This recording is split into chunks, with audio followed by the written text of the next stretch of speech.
ఈ కొత్త సంవత్సరంలో ఆంధ్ర రాష్ట్రానికి కేంద్ర ప్రభుత్వం నుండి అన్ని శుభవార్తలు అందుతున్నాయని భీమిలి నియోజకవర్గ ఎమ్మెల్యే గంటా శ్రీనివాసరావు అన్నారు. ఈ సందర్భంగా ఆయన మీడియా సమావేశం మాట్లాడారు. ఇక విశాఖ అభివృద్ధికి ప్రధానమంత్రి నరేంద్ర మోడీ దాదాపు 2 లక్షల కోట్లతో శంకుస్థాపన చేశారని అన్నారు. స్టీల్ ప్లాంట్కి కేంద్ర ప్రభుత్వం 11,500 కోట్ల రూపాయల నిధులను కేటాయించడం చాలా ఆనందకరమైన విషయమని పేర్కొన్నారు.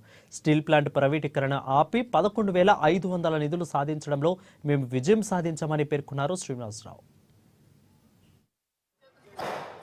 2025 సంవత్సరం నూతన సంవత్సరం ప్రారంభం నుంచి కూడా విశాఖ నగరానికి ప్రత్యేకించి చాలా మంచి శుభవార్తలు వింటా ఉన్నాం.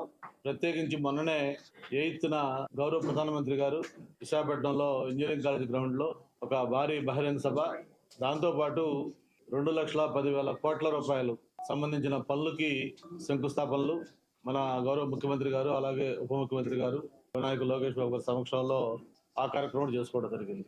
ఆ ఆనందంలో ఉండగానే నిన్న ఏదైతే ఉత్తరాంధ్ర ప్రజలే కాదు ఈ రాష్ట్రానికే ఒక చిరకాల కోరికది, మన ఆంధ్రుల ఆత్మగౌరవం, తెలుగువాడి గుండె చప్పుడు అటువంటి విశాఖపట్నం స్టీల్ ప్లాంట్ మరి గత 1400 రోజులుగా ఏదైతే కార్మికులు కానీ ఉద్యోగస్తులు కానీ అన్ని వర్గాల ప్రజలు చేస్తున్న పోరాటానికి ఈరోజు ఒక శాశ్వత పరిష్కారం కింద 11,500 కోట్ల రూపాయల రివైవల్ ప్యాకేజీ దాన్ని నిన్న కేంద్ర కేబినెట్ ఆమోదించడం, ఈరోజు గౌరవ ఉక్కు శాఖ మంత్రి దాని విధి విధానాలు కూడా ప్రకటించబోతా ఉన్నారు. ఈ శుభవార్త మీ అందరితో షేర్ చేసుకోవాలని, అలాగే ప్రత్యేకించి మా కూటమి జనసేన